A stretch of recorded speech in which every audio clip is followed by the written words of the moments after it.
I hadn't even planned to work the night shift at Barton's Gas and Go. The offer came unexpectedly, a last-minute replacement gig. The pay wasn't bad, and with my student loans piling up, I couldn't say no. But the moment I stepped foot into that dimly lit gas station, I felt something I couldn't shake. A strange, almost oppressive weight in the air. The gas station stood alone on a stretch of back road, flanked by thick woods on all sides, and the single flickering light above the pumps cast long shadows that twisted in the night breeze. When I arrived, the manager, a man named Tom who seemed worn down by years of work, met me at the door. He looked me over, a strange, unreadable expression on his face, and asked, "You know what you're signing up for, right?" I shrugged, figuring he was talking about the long hours. "It's just a gas station job," I replied with a grin, trying to lighten the mood. Tom didn't smile back. Instead, he handed me a crumpled red piece of paper. "Read this carefully," he said, his tone serious, "and follow it to the letter. Some of the rules, well, they might sound strange, but don't question them. And for your sake, don't break them." He looked like he wanted to say more, but he just shook his head and muttered something I couldn't catch. I stuffed the paper into my pocket, figuring I'd look at it later, but Tom caught my wrist with a grip stronger than I'd expected. "Read it now," he insisted. His eyes bore into mine, and I got the feeling he'd seen things he didn't want to talk about. Reluctantly, I unfolded the paper and began to read. Barton's Gas and Go night shift rules. Number 1. From 11 p.m. onward, only keep half of the lights on inside the store. The store needs to look occupied but not inviting. Number 2. Stay behind the counter and avoid looking outside unless absolutely necessary. They tend to get curious. Number 3. If you see a shadow on the security camera that doesn't match anything in the store, ignore it, especially if it's near the pumps. Number 4. At 12:05 a.m., you might see a figure standing outside near the ice freezer. That's Fred. Never make direct eye contact with him. If you do, you'll feel strange. Keep your gaze low and pretend he's not there. Number 5. If Fred enters the store, drop whatever you're doing and act busy behind the counter. He won't bother you if he thinks you're working. Number 6. Around 3 a.m., take a short break in the storage room at the back. Lock the door and wait until you hear 3 knocks. Do not respond until the knocks stop completely. The rules went on, detailing more bizarre tasks and reminders about staying busy, cleaning up random puddles, and avoiding the unlit parts of the store as much as possible.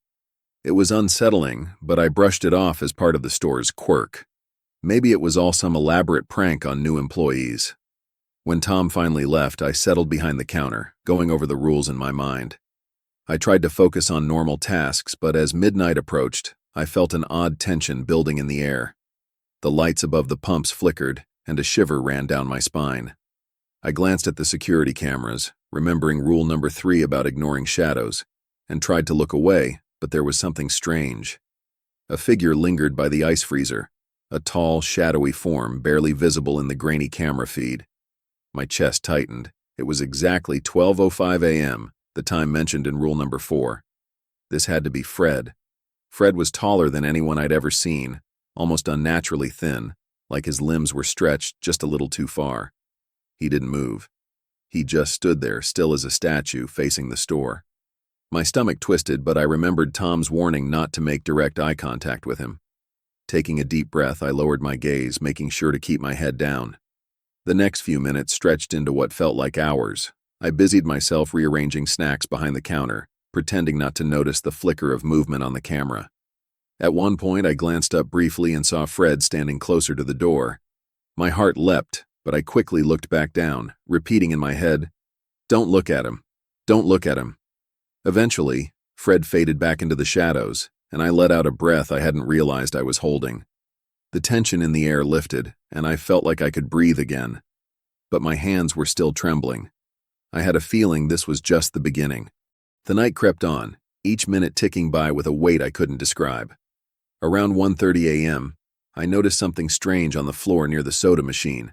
A puddle, dark and murky, spreading slowly across the tiles. The red paper had mentioned puddles.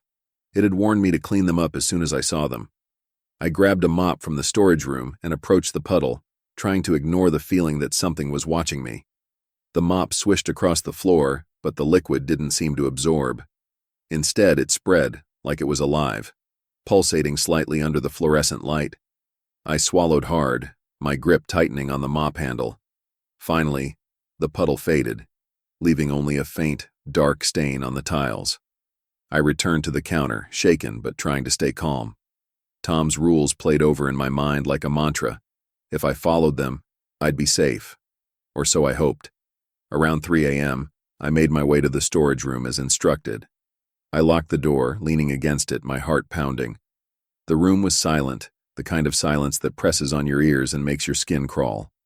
Then, like clockwork, I heard it. A soft, rhythmic tapping. 3 knocks, each one louder than the last. I held my breath, remembering the rule not to respond.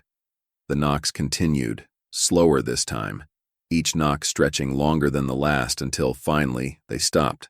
I waited, not daring to move until I was certain the danger had passed. When I returned to the main part of the store, everything seemed calm again. The clock read 3:20 a.m., just a few hours left until sunrise. I relaxed slightly, thinking maybe the worst was over. But then, as I glanced at the security camera feeds, I noticed Fred again. This time, he was inside the store, standing near the drinks aisle, his tall, thin frame barely visible in the dim light. My chest tightened as I recalled rule number 5. If he enters, stay behind the counter and act busy. I picked up a random clipboard and pretended to be engrossed in paperwork, my eyes flickering back to the camera every so often. Fred moved slowly, his movements unnatural, almost like he was gliding rather than walking.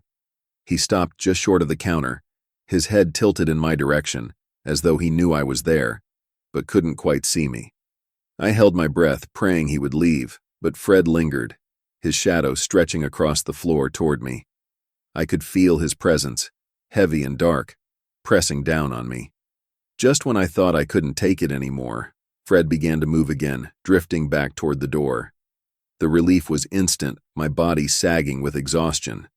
The hours blurred together after that. I stayed behind the counter, doing whatever I could to appear busy. Shadows moved in the corner of my vision, and puddles formed and vanished as quickly as they appeared. The rules became my lifeline, each one guiding me through the strange, twisted game that Barton's Gas and Go played at night. Finally, as the first light of dawn broke over the horizon, the oppressive atmosphere lifted. I could feel it, like a weight had been lifted from my shoulders. I hadn't realized how tense I'd been until that moment. When Tom arrived to take over, he looked at me with a strange expression. "You survived the night," he said, a hint of surprise in his voice. "Barely," I replied, handing him the red paper. What is Fred?" Tom's expression darkened. "Some questions are better left unanswered. Just remember the rules, and you'll be fine. Fred only comes around to see if we're doing our jobs. As long as you don't look directly at him, he won't bother you." I left Barton's Gas and Go that morning, my mind reeling. I'd survived the night, but I couldn't shake the feeling that I hadn't seen the last of Fred, that he was still out there, waiting, watching, biding his time. And I knew one thing for certain: I'd be back for my next shift, because as unsettling as it was, something about Barton's Gas and Go was impossible to leave behind. Even now, every night I work there, I keep the red paper close, the rules etched into my memory. And every night when the clock strikes 12:05 a.m., I make sure to keep my eyes down.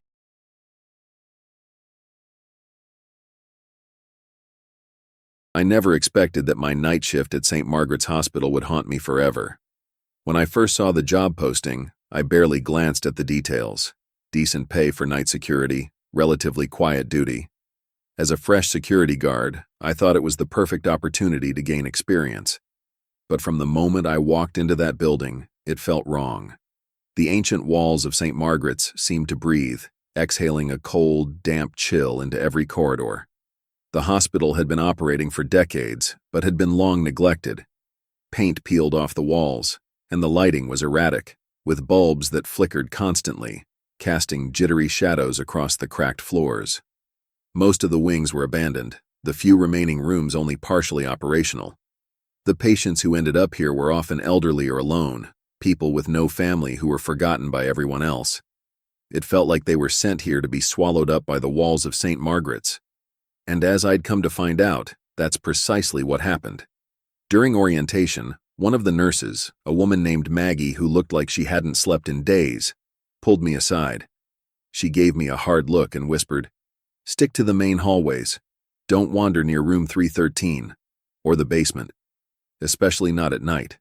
Her voice was strained, her eyes haunted, and it wasn't the kind of thing someone says to a new hire as a joke. But I shrugged it off, figuring she was just trying to scare the new guy. On my first night, I began my rounds as instructed, walking through each corridor and checking each wing.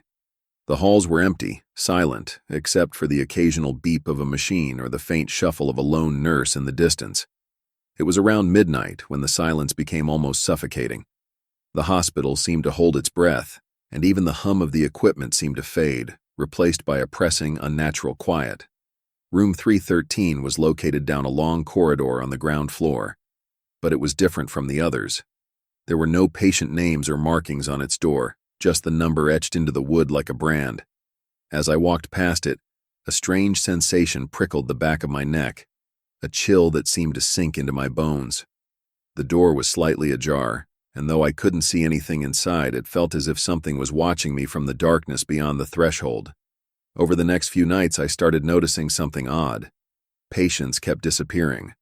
Every time I'd make my rounds, certain rooms that had been occupied would suddenly be empty. When I asked Nurse Maggie about it, she simply gave me that same haunted look and muttered, "They wander into places they shouldn't." She didn't elaborate, but there was a sadness in her voice, like she knew more than she was saying. Each disappearance felt wrong, like a loose thread in a tapestry that was slowly unraveling. I couldn't shake the feeling that something sinister was at play. Determined to find answers, I decided to dig through the hospital's old records. In a dusty storage closet near the basement, I discovered a stack of patient files, worn and faded with age. I noticed an unsettling pattern, dozens of patients marked as permanent residents with no discharge date. Many of them had been under the care of a doctor named Holloway. The name sent a chill down my spine. Dr. Holloway, as I learned, had been a strange figure in the hospital's history, rumored to be obsessed with defeating death. They said he'd performed experiments on unwilling patients, claiming he could preserve them in ways that defied nature. Rumor had it that Dr. Holloway believed he could bind a person's spirit to their body, creating a state where they would be alive, yet eternally trapped between life and death. At first, it sounded like a bad horror story, but the files in my hand felt real. They spoke of patients admitted under Dr. Holloway's care only to disappear without explanation. But what truly terrified me were the dates. Some of these admissions were recent, years after Dr. Holloway's death. One night, just after 3 a.m., I decided to walk past room 313 again. This time, the door was open wider than usual, and I felt that same unnatural chill wash over me. I knew I shouldn't go near it, but my curiosity was overpowering. Slowly, I edged closer, peering inside. The room was dark, but I could make out a single metal chair in the center, old and rusted, with leather straps dangling from its arms. The walls were covered in scratch marks, as if someone had desperately clawed at them, trying to escape. A shiver ran down my spine, and I turned to leave when I heard it. A soft, almost inaudible whisper that sent my heart racing. "Save me." The voice was weak, filled with despair. I froze, listening as the whisper grew louder, joined by others until the room was filled with a chorus of pleading voices. My blood ran cold as I realized they weren't just voices. They were souls, trapped, desperate, begging for release. I stumbled back, slamming the door shut and retreating down the hallway. But even as I walked away, the whispers followed me, faint but insistent, echoing through the silent corridors. From that night on, the whispers became a regular occurrence. They seemed to seep into the walls, lingering like a shadow that never quite fades. The disappearances continued too. Each night, more patients vanished, leaving empty beds and unanswered questions. I wanted to report what was happening, to tell someone, anyone, but who would believe me? I barely believed it myself. On my last night, I decided to confront the mystery head-on. I couldn't live with the fear any longer, and I needed to know the truth. I remembered the basement where Maggie had warned me never to go. The basement was a forbidden place, a place where shadows clung to every surface, and the air was thick with the scent of decay. I descended the steps, flashlight in hand, my heart pounding with each step. The basement was a labyrinth of old equipment, forgotten supplies, and the remains of an era long past. At the end of the corridor, I found a door, heavy, rusted, and marked with the faint outline of a medical symbol. Taking a deep breath, I opened it, stepping into a room that felt frozen in time. There were rows of metal tables, each one covered with dust and lined with medical tools that looked more like torture devices than instruments of healing. Against one wall was a row of filing cabinets, their labels worn and faded. But as I examined them, I recognized the names, the same names as the patients who had vanished. I pulled out one of the files and found a photograph of a man I'd seen just hours earlier in the ward. But according to the file, he'd been permanently admitted 5 years ago. A sudden chill swept over me, and I felt a presence behind me. Slowly I turned, and there, in the shadows, stood a figure. He wore an old doctor's coat, his face obscured, but I could feel his gaze piercing through the darkness. Dr. Holloway. His presence filled the room, oppressive and suffocating, as though he commanded the very air around him. I tried to move, but my feet were frozen. Dr. Holloway's hand reached out, pointing to the files, as if inviting me to join his collection. His voice was barely more than a whisper, a guttural sound that seemed to come from the depths of the grave. They are mine. And now, so are you. In that moment, I understood. Dr. Holloway hadn't just experimented on his patients. He had trapped their souls, binding them to the hospital, ensuring they could never escape. And now he had marked me, chosen me as his next victim. Panic surged through me, and I stumbled back, dropping the file as I ran, sprinting up the stairs and through the dark corridors, the whispers following me, growing louder, more frantic. I burst through the front doors, gasping for breath, and didn't stop running until I was far from St. Margaret's. I didn't look back, didn't dare, for fear that he was still there, watching, waiting. I never returned to that hospital, and when I tried to tell others what I'd seen, they dismissed me as paranoid, haunted by my own imagination. But I knew the truth. I knew that St. Margaret's held more than just patients. It held their souls, their fears, their pain, all trapped in a twisted legacy of a doctor who refused to let death claim his patients. Now every night I lie awake, listening, waiting, haunted by the whispers that never left me. Even in my own home, I hear them, the voices, faint but unmistakable, calling my name, begging for release. I know that one day they'll come for me. After all, once you've been marked by Dr. Holloway, there is no escape. And if you ever find yourself working a night shift in a place like St. Margaret's, listen closely. If you hear whispers, if you feel eyes watching from the shadows, remember this. Some doors are better left closed, and some souls never rest. Because in the end, St. Margaret's doesn't just claim its patients, it devours them. And sooner or later, it will come for us all. I never believed in ghost stories or roadside legends, not until I encountered the woman in white myself. It was a chill autumn evening, and I was heading back home after visiting my parents. I had taken a familiar route down a winding, quiet stretch of road that seemed to cut through an endless sea of pine trees. I'd driven it 100 times before without a second thought, especially since it saved me nearly half an hour compared to the main highway. But that night, something was different. The air felt dense, thicker somehow, pressing against me as if the car was swimming through something invisible. My headlights cut through the fog, illuminating the narrow road just ahead of me, but everything beyond it vanished into darkness. I remember glancing at the dashboard. The clock read 12:13 a.m. The late hour made the silence in the car all the more intense. My hands clenched the wheel, and I could feel my own heartbeat, steady but loud in my ears. It was at this moment, with my eyes glued to the road, that I saw her. A figure, dressed in a flowing white dress, appeared at the edge of my vision, barely within the reach of my headlights. She stood still, almost statuesque, by the side of the road, looking straight ahead. Her dress hung down in ghostly folds, and her long hair obscured her face. I tightened my grip on the steering wheel, feeling an odd chill that seemed to radiate through the glass, as though her very presence was leaching warmth from the air. There was something about her, an unsettling familiarity that made my stomach twist. I couldn't tear my eyes away. I slowed down, almost instinctively, as my car neared her. As if sensing my attention, She lifted her head slightly, and for the briefest of moments, I thought I saw her eyes. They glinted under the faint light, hollow and empty, filled with a depth that seemed to echo with a silent plea.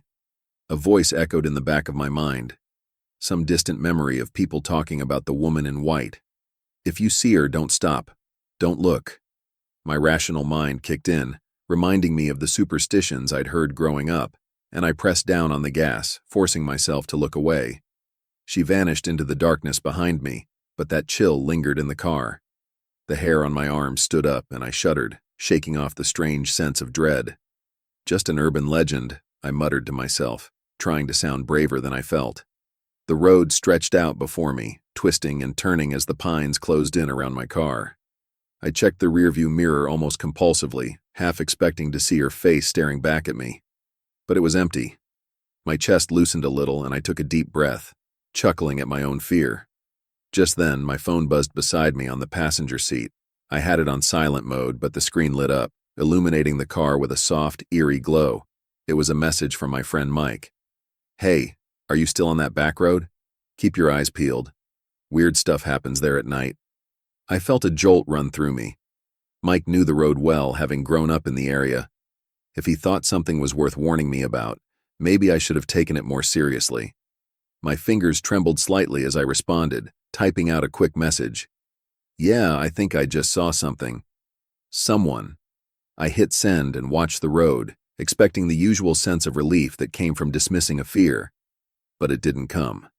Instead, the silence grew heavier, pressing in like a physical force. My phone buzzed again. Mike's response was short, unsettling. "If you see her, don't look back." A sickening feeling twisted in my gut. I tried to push the thought out of my mind, focusing on the road ahead. But then I saw something that made my blood freeze.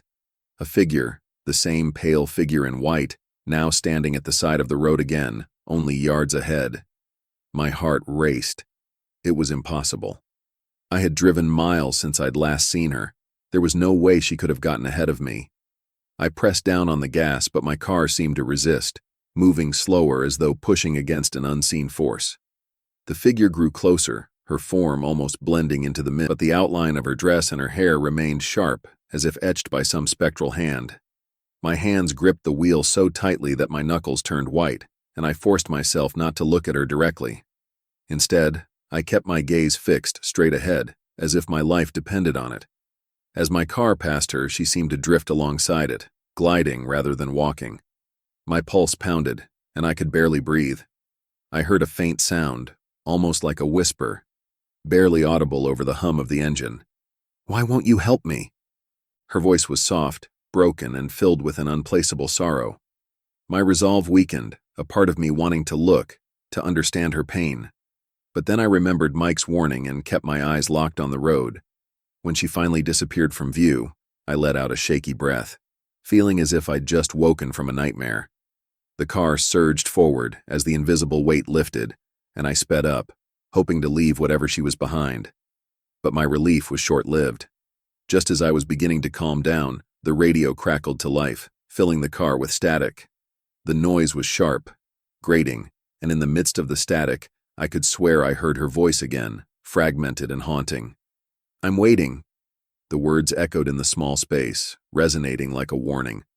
My fingers trembled as I reached for the dial, trying to shut it off, but the static only grew louder, morphing into a distorted hum that filled every corner of the car. My breath quickened, and I felt a growing sense of dread, a terror that clawed at the edges of my sanity. Desperate, I pulled the car over to the side of the road, my hands shaking.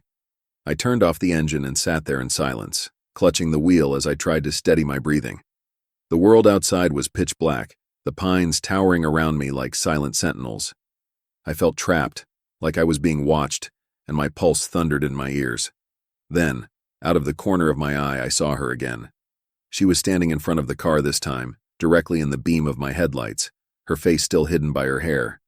She didn't move, didn't speak, just stood there, waiting. I felt an overwhelming urge to look at her, to finally confront the fear gnawing at me. My mind raced, caught between the instinct to run and the pull to understand what she wanted.